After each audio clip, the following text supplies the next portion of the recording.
So yeah, here we are. Another reaction video. But to one of my favorite channels, The Game Theorist. Let's go.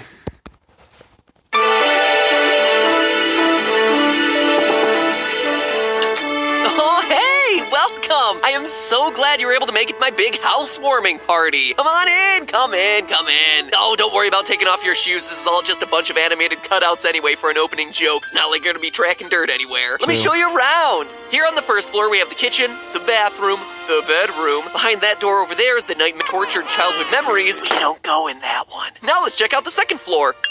Watch your jump. They may look a bit small, but don't worry, you'll be just fine. For some reason. Up here we have the great room, my security office, a room dedicated to my everlasting regret over my dead children's birthday, and the room inexplicably filled with water. Isn't it quirky? I like to think this house has personality. I know, it's a little bit big for a family of two. Oh, and careful of those boxes. But I think we'll grow into it nicely. And just you wait until I show you the basement. Yep. We got everything.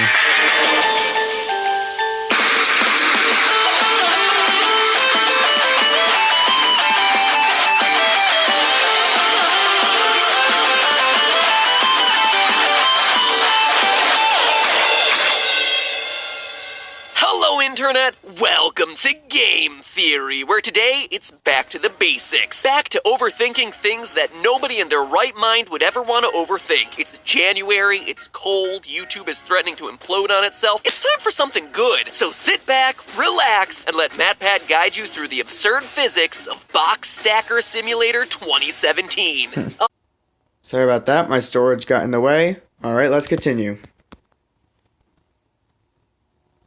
Never heard of it? I don't know, maybe you missed its release last year, sandwiched between Mario Odyssey and FNAF 6. Or maybe you know it by its other name, Hello Neighbor. You see, today's a bit of a personal episode for me. Anyone who watches our live stream saw Steph and I play a lot of Hello Neighbor last year. And sure, the game wants you to think that the villain is our mustachioed neighbor or the bespectacled Shadow Man, but no! Stand aside, Wedding Tux Bowser and Molten Freddy, because Villain of the Year 2017 were these simple, stupid cardboard boxes. You trip over them, they fill up your inventory, and worst of all, you gotta stack them into unsteady stairways, just hoping, praying to reach new sections of the house. Being 100% real here, if the neighbor put a giant stack of boxes in front of the door to the basement, I'd been like, nope, not dealing with this, you secrets. So after the months of headaches these things have caused me over 2017, it's time that I get my revenge in what is undoubtedly the pettiest, lamest, and nerdiest way possible, by proving that they shouldn't be able to function the way that they do in the game. Could a human the size of our awkwardly proportioned protagonist use these things to platform his way through this pad's peril? Get ready, because by the end of today's episodes, you're gonna be the life of the party, able to wow your friends with the finer details of the industrial fabrication of the mightiest of moving devices, the humble cardboard box. Woo! Make sure you put that one as the headline on your online dating profile. To begin today's episode, Austin from The Science, you may know him as the guy who shouts a lot for easy humor rather than writing witty jokes, already figured out how big the cardboard boxes are in Hello Neighbor for his video on the architecture of the house. So,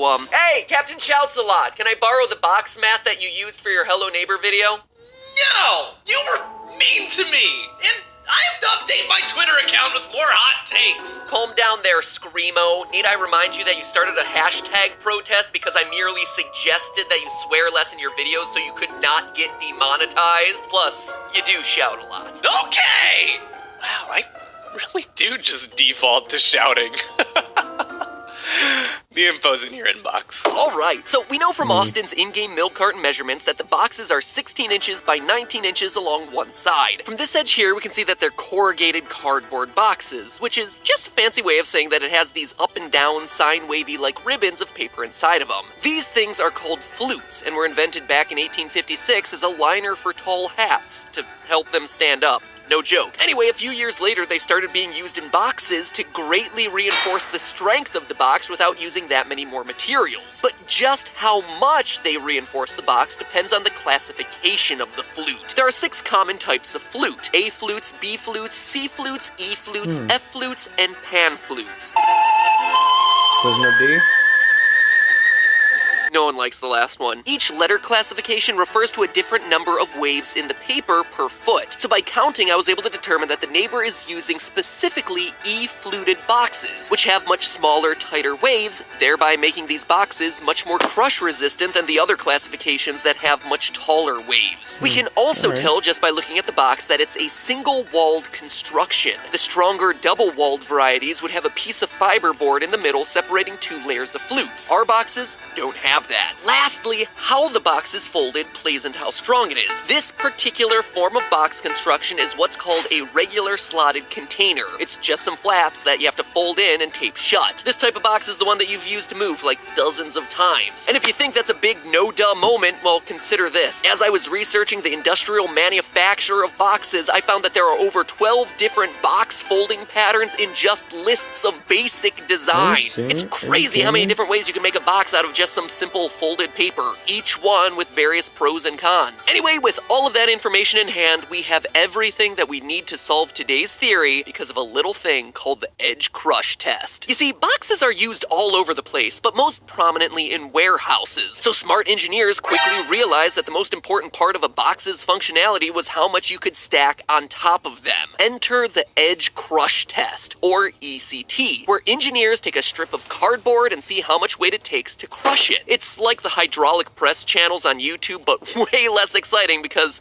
you know, it's cardboard. Each box gets assigned with a number denoting how many pounds of pressure per square inch they're able to withstand before crushing. 50 pounds per square inch along the edge. 32 pounds per square inch along the edge, and so on and so forth. And if you stop and look at it, most boxes have these right on the box. I mean, seriously, I just looked in my house and found a stamp on the bottom with all its different qualities, including its ECT rating. So the next time you gotta bring something in for show and tell, boom, collective kindergarten minds blown. In the case of a single-walled, E-fluted cardboard box like the ones that we found in the game, 32 pounds per square inch is the industry standard. So that, ladies and gentlemen, is our magic number. Now, it's important to note that the ECT is measuring per square inch because pressure is measured over an area. And while boxes are very thin, they do have a width. Boxes of this size with an E-fluted rating are almost always 3/16 of an inch thick, something we can actually double check with some quick pixel measurements. With that number locked into place, the last details that we need are the weight of our character and the size of his shoe. The average adult male weighs in at about 166 pounds, but we're gonna drop that a bit because our protagonist is pretty skinny, despite that freakishly large head of his. So I'm gonna say that he's about 150 lbs's. A few more pixel measurements and we're able to determine that our character's foot is just a little over 10 inches long, or about a size 7 shoe, which is kinda small. You know what they say about guys with small feet, right? That they have a greater likelihood of crushing cardboard boxes because the pressure of their weight is displaced across fewer square inches? Don't I know it? And with that, we can finally get our answer. Two 10-inch long feet standing on a box edge 3/16 inches wide means that when our protagonist is standing on the box, he's exerting pressure over an area of 3.75 square inches. 150 pounds of weight over 3.75 square inches gives us the final total, 40 pounds per square inch of pressure. Well over the 32 pounds per square inch most single-walled, regular slotted, E-fluted corrugated cardboard boxes rate at. Ha ha! Busted! Get dunked on! I knew you were nonsense boxes. I would teabag you right now, but I just scientifically proved that you would get crushed under my weight. Long story short, my quest for petty, nerdy revenge is at its end. I am vindicated. I've gotten the monkey off my back by demonstrating with science how a fake virtual box could not and would not work as a platforming device in this game and would instead get crushed under the weight of... What? Jeez, there's no need to shout, Austin. We talked about this. You have not taken gravity into account. Excuse me? Gravity, unlike almost every game in the world except for Assassin's Hey guys, and we're back again because someone called. Alright, let's finish this. Creed, instead of having higher gravity, Hello Neighbor has lower gravity. If you use wallpaper, a stopwatch, and some pixel measurements to check how fast you fall in the game, it's clear that gravitational acceleration is 4.637 meters per second squared. That's under half of Earth's normal 9.8 meters per second squared of gravity. But less than half of Earth's normal gravity means That the protagonist is no longer putting 150 pounds of force on the boxes, but instead 71 pounds. Spread that across the 3.75 square inches means that no!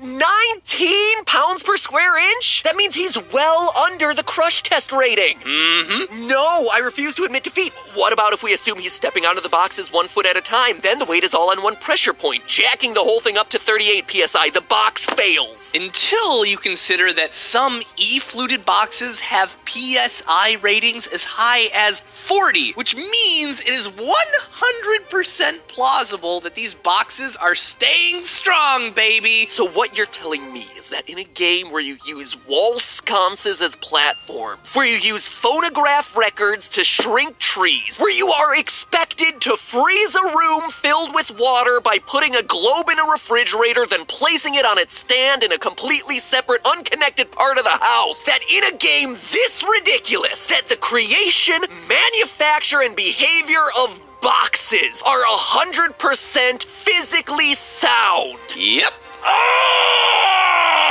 There's no need to shout, Matt. The boxes beat me again. I can't win. I hate this game. I hate this game. Yeah, you should have covered the umbrella. That thing is ridiculous. Never again. Never again. Well, maybe once or twice more to cover the umbrella physics and then one final theory to tie up all the lore in this game. But never again with the boxes. No. You and the FNAF fan are not welcome here anymore. And in the meantime, remember, that's just a theory. A game theory. Thanks for watching.